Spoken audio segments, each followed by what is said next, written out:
called out for men to come and support me because I was going through something, and this person right here may be going through it just as hard. So I'm going to let you introduce yourself, man. But in the meantime, when you introduce yourself, would you let the world know how we met? My name is Eric Robinson. I'm known as Dad, Papa. Papa. Me and Greg met through his son and through my daughter. And it was a pleasure to meet a young man, which is a little younger than me, but his mentality is off the chain.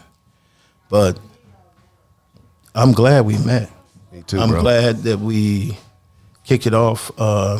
In my perspective, God put people in different places at different times for different reasons. So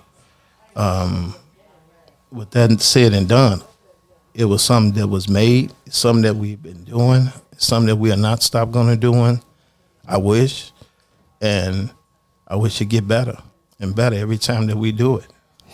Yes, I'm so glad to have you to help me. Well, not help me, but I'm glad that we're here together to raise Amari Yeah. and Aria and Yeah. Messiah together. You know, be Nunu's support, backbone, village. And I'm glad I got you by my side to do that. Oh, yeah. Yes, sure. sir. Glad to be here. Yes, glad Amari got two granddaddies. For this on this platform, I like to send out shouts to fathers to let the world know that there are black fathers in the home.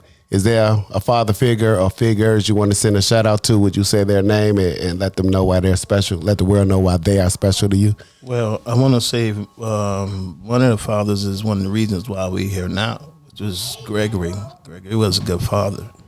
Gregory spent time with his kids, and he wasn't the type that turned his kids down. You know, he was young. We all knew that. It's just so much that he can do as developing from a young man out of high school to become a father.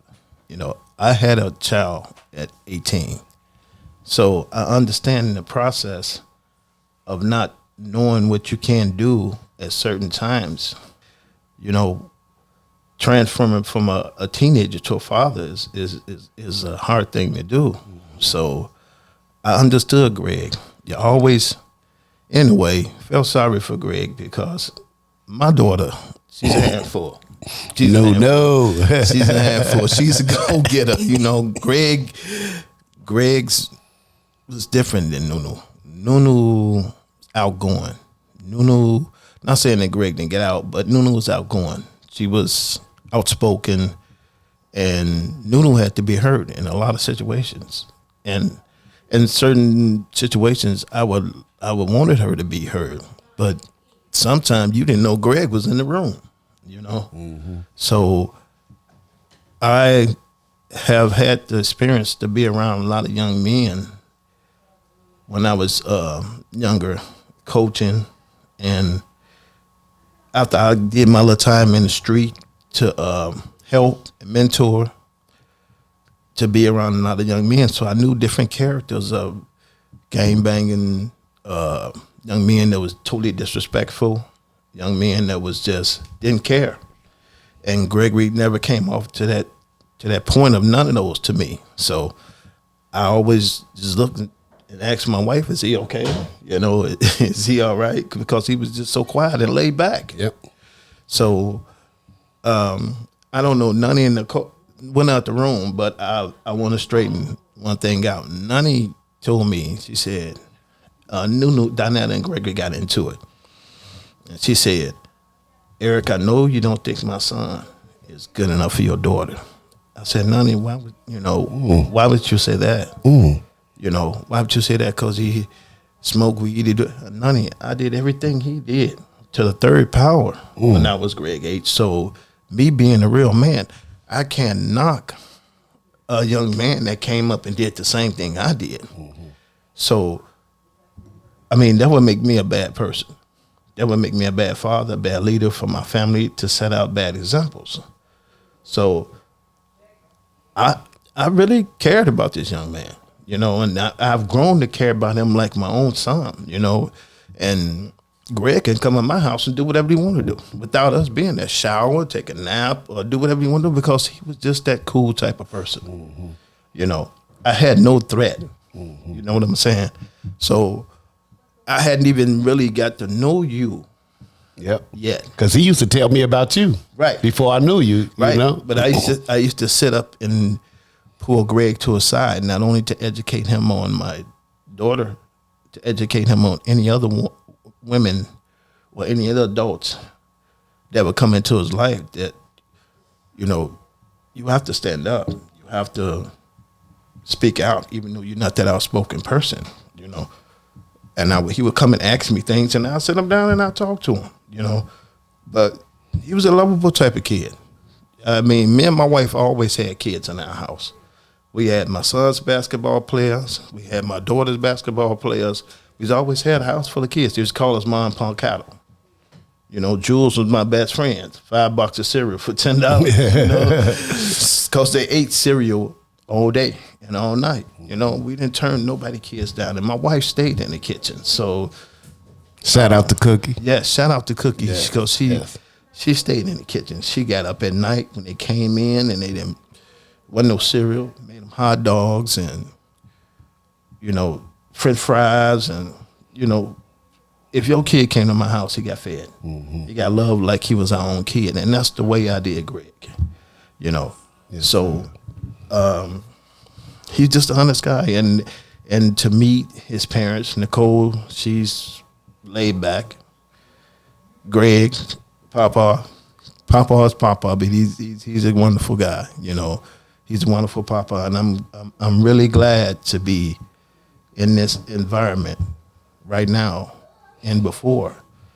So we as men, that's why I wanted to start the barbecue, the picnic, so we can all come together. Yeah. How many years we did that now? Is it 1 or 2? It's been 2. 2. Yeah, we did 2. We're gonna do our next one. Yes, sir. Yes, sir. This summer. As long as you allow it, we're gonna do it. Yeah. Because I like to keep the family together. You know, when you all around, man, it's great vibes. Yeah, because that's how I was raised. You know, that's how I was raised. I come from a big family. I'm a baby of 15. Okay. And we was raised militant by my dad. Okay. One of us went down, all of us went down. Yeah. You know, one Yeah. person got in trouble, got a whooping, all of us got a whooping. Yeah. So that's what I taught, you know, the guys that I had. Even when I said I coached, I used to coach at this place called Parkway Community House. And they had a program for kids off the street to come in and play basketball. So me and my friend Tony, we turned it into a tournament because there was so many. I had Parkway, I had boys from Cross Cottage, I had boys Eberhard, I had boys from 71st Street, and then my best friend Nate coached at St. Calabanas. Okay. It was off 71st Street. So I created a tournament with these guys because they had nowhere else to go. Mm-hmm. And if they come in and play ball every day, it was just like they would get into fights. So me and my friend Tony, we kind of organized it.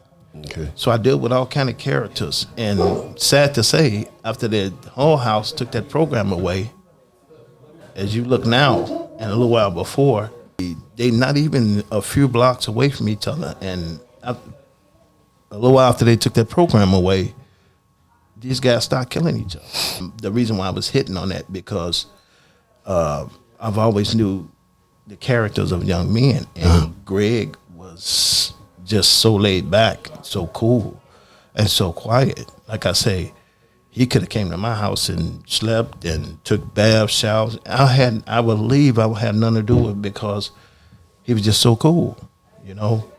And you describing him to a T, man. I would accept him, you know. Like I said, sometime I would be at home, I wouldn't know he was there. Yeah. If Nunu was Greg, I wouldn't know he was there, you know.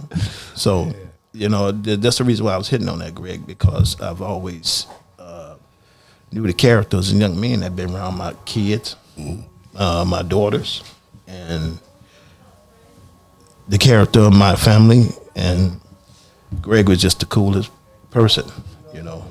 I had never had no problem. Never had no problem. Do you know I hope I'm getting this right. I think you the first person that got on, and when I asked that question, you said Gregory Jackson Yeah. was the father. I think you the first one that said that, man. Man. Shouts out, Papa. That's sir. it, bro. That Yes, was sir. huge. I've always liked to use that term because, like I said again, when I have my basketball players, I never too many call them by their first name. I always use their last name. But Jackson was a standout to me. Like I say, even with my grandson, I don't even call him Mari. What do I call him? Jackson. Yes, sir. So, it's an honor in that name to me because Greg was a smart, intelligent young man. His daddy is a smart, intelligent man, and Mari is a smart, intelligent young man. So, we're passing that legacy down. There's honor in that name, and that's the way I take it. Yeah, I need you right next to me, man. I never heard those words. We sit and we talk and we kick it, but those are words that you put together. I didn't see it through your eyes the way you just explained it today. Right, man. Right. It's just like I say, how people feel and like the way I was raised and the way I try to look out for people. I've been a different person at a time, but I got turned around like people that were older than me who gave me the same knowledge that I'm speaking out of my mouth now. So yeah, definitely. And to Grandma Nani, I've always loved your grandson. Well, they were having a little quarrel, and I went over there because she called her mom, and her mom went at home. Her mom called me and told me to go over to Nani's house and find out what's going on. So I got over there. I guess Nani had done smoothed everything out. And when I walked up, I said, what's going on? What's happening? She said, no, I know you don't think my grandson is good enough for your daughter. And I stopped. I said, wait a minute. I said, no, I never thought that. I said, I love your grandson. Nunu was a strong young woman, as I said again. Mm-hmm. Greg he's strong, but Greg is just too laid back. Mm-hmm. You know what I'm saying? Cool. For somebody to say he's a disturbed kid or he's a bad kid or he's a bad influence, you couldn't say nothing about that to Greg. But, Papa, that's why I was bringing up that story about the young men that I've worked with. Okay. Because I know the character of different young men. And I can peep out somebody who I would like to be around my family or like to be with my daughter. And I had no problem with this guy. I would have gave him keys to my house to come over whenever he wanted to, Yes, sir. Thanks for those words, brother. Yeah. January 28th, man. Yeah. How did you find out, man? How did you get the call? When did you get the call? What was the day like for you? The day was actually, I had a bad day at work. And I came home and my wife, Cookie, she was, in tears. And I said, what's wrong? What's wrong? What time was this about? I can't exactly remember. It was in evening time. Okay, evening. If I'm not mistaken.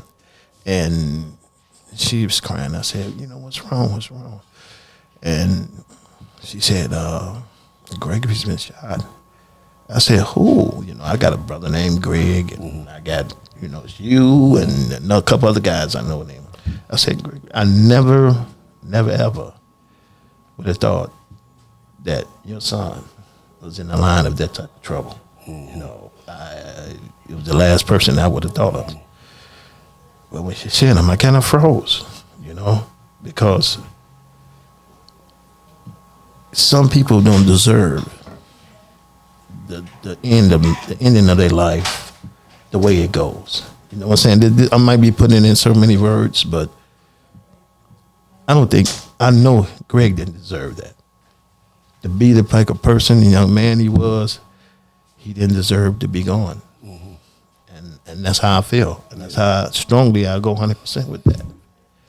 I look back at it a lot. I like, what did he do that was so bad that made you come run up on him while he just getting a haircut? Because I wasn't in social media nothing at all, so I was trying to understand. Like, what is it about my son that I don't know that would make him such a target that it'd be that important to get up at 12 o'clock and meet him in a barbershop? Like, but I didn't. First of all, I didn't feel any of that. But of course, parents, we don't know everything. Right. So I went to go search and like, man, what did he do? What is somebody gonna say he did? This is a payback for what? And it was none of that. So that was one of the things too. Like, what? Why? And then it just came to me that he was just who he was. Yeah. And I don't know if it's jealousy. I don't know the motive of that person, but I haven't got anything that I just don't understand it. I guess I'm fumbling over words. I just don't understand. I don't understand it. Can I kind of collaborate that in so many words, Greg? Like I said, your son didn't deserve it. Most of the young people that's dying now today for reasons where you stepped on my foot, or you looked at my girl, or your girl might have looked at him, or there's, my mother and dad taught me a lot about the Bible. And my mom was a Jehovah's Witness. My father was a Baptist. I learned both religions. So we live in a time now, man, the youth are dying. And they are dying for some of the unsenseless reasons. You know what I'm saying? I mean, and to my opinion, that Greg just fell into that category. You know what I'm saying? This is the sign of the times. And it scares me. I just had my grandson. He's 16, and he come from Clayton County, Clayco. Atlanta. And the reason why I bought him from Atlanta, because he's posted up on Instagram with a heavy rifle with a 100-round clip in it. And it scared me so bad to where I didn't even call my daughter. Me and my son got airplane tickets and went to Atlanta that weekend. So I'm not trying to get off the story or nothing, but I'm just saying kids are so vulnerable now to not being focused on what's important growing up, achieving things. Not saying that Greg didn't, but the person behind the trigger probably didn't. They get a gun and they feel empowered. I was looking at the story on YouTube about King Von, and the young lady over there, she was 16. She had about 7 murders on her belt. And they were showing this documentary like they were real gangsters. But you're looking at kids. Yeah. Mm-hmm. So if that type of stuff is going on, then not only my kid, your kid, anybody else's kid is vulnerable to be caught up in this. Yeah. You can't go outside to the store without wearing the color, or wearing something new, or wearing the new Jordans, or at least driving a decent car. It's so crazy out here, so the pain in our community is so thick. It runs so rapid. Yeah. So that's my opinion on how our son Gregory got caught up in it. Yeah. He didn't go out and say, trouble come find me. Yeah. He didn't do nothing before he left, Mm-hmm. Yeah. So we got a lot of healing to do. Yeah. A lot of healing. Take a lot of work. Yeah. But us fathers coming together, man. Yeah. We part of that solution. Yeah. We can't do everything, but we definitely here. We part of making that happen, and that's what we want to do. Just that little time with bringing his friends together and bringing family together might change some that has thoughts about getting involved in something that's no good. Please don't. You know what I'm saying? Please don't. We want you all to grow up. That's why coming together with them at a certain time, all the time with them, to give them support. Yeah. Let them know that we're here for them. Yeah. So let's keep that up. Yeah. We're going to keep it going. Yes, sir. All right. Happy to know, man. It's February 4th. It's his birthday, man. He'll be what, 27? 27 years. 27 years. Man, them years are going fast. Don't they go fast? Their birthdays come quick, don't they, bro? Nunu was telling me one day she seen these young guys on the street. They were real young. They were 11. Okay. And I think Mari had to be about 6. And she said, ooh, I just had a flash in front of me. I can see Mari at 11. Ready, yeah. One more year. One more year. Oh, You're going to be double digits. She don't know. In a week. It came so quick. Yeah. But like I said, he's a Jackson. And he's focused. Mari is very focused. Yeah. And I like he's so nice. I like his personality. He got his daddy spirit. He's just he got his daddy nice spirit. Kid. But I love it. If you push him too far, that Nunu come out. Yeah, yeah. I saw it before. Yeah. I saw it before. It comes out of him, but but it take a lot to get that out of him. But it's there. We're gonna work on him and hating and all the guys that come over with Greg friends and all they bring their kids over too. It's a nice environment when people come together to celebrate Greg, to celebrate being out, to celebrate being around good people and having a good time and keeping it in as a tradition.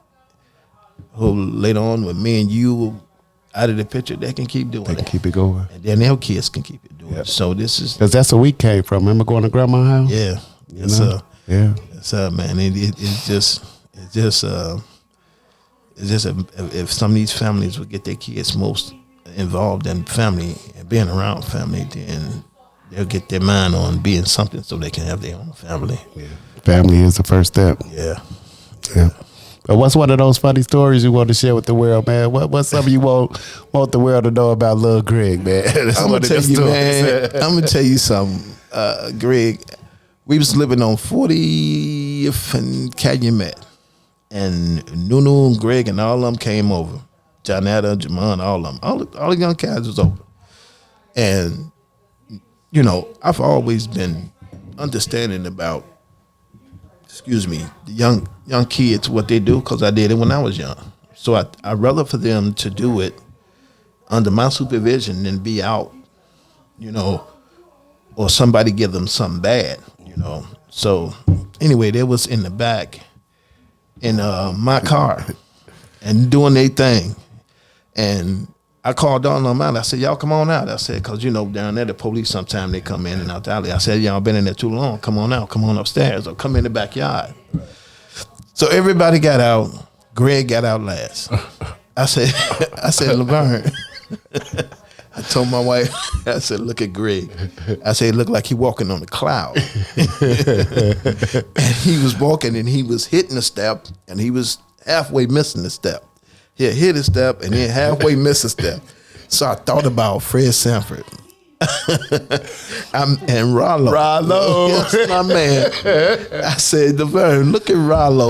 And every time he come over and he get in that state of mind, I said, you in that Rollo stage yet, bro? He would do nothing but start laughing. But it was just it was such fun to see him laugh or to see him enjoy, even though I called him another character, but it's all jokes and fun. He didn't get upset. He didn't get angry. It was just cool with him, And like I say, if any kid was in the state of mind of Greg, as coaches would say, he's coachable. You know what I'm saying? If you're not coachable, you can't be handled. You can't be controlled. You can't be treated as a kid. So Greg was always coachable, and he was always respected. So, yes, sir. Papa, thanks for coming hang out with me. Yes, sir, man. Hey, man, you spoke very well, man, eloquent. Yes, sir. You painted a perfect picture with your words, bro. Yes, sir. Thank you for coming on, man, and let's keep this going. Ahead of our families, man, and we're gonna keep them together. And gotta keep them going, Greg. Yeah, that's what we're gonna do. Because that's the way I was raised, and that's the way I try to raise my kids. Yeah, So I got Papa right here next to me. We doing it together, and I got Papa on the other side of me. We gonna keep doing it together. There we go, Black men. Let's come together. Daddy's podcast. 100. Peace.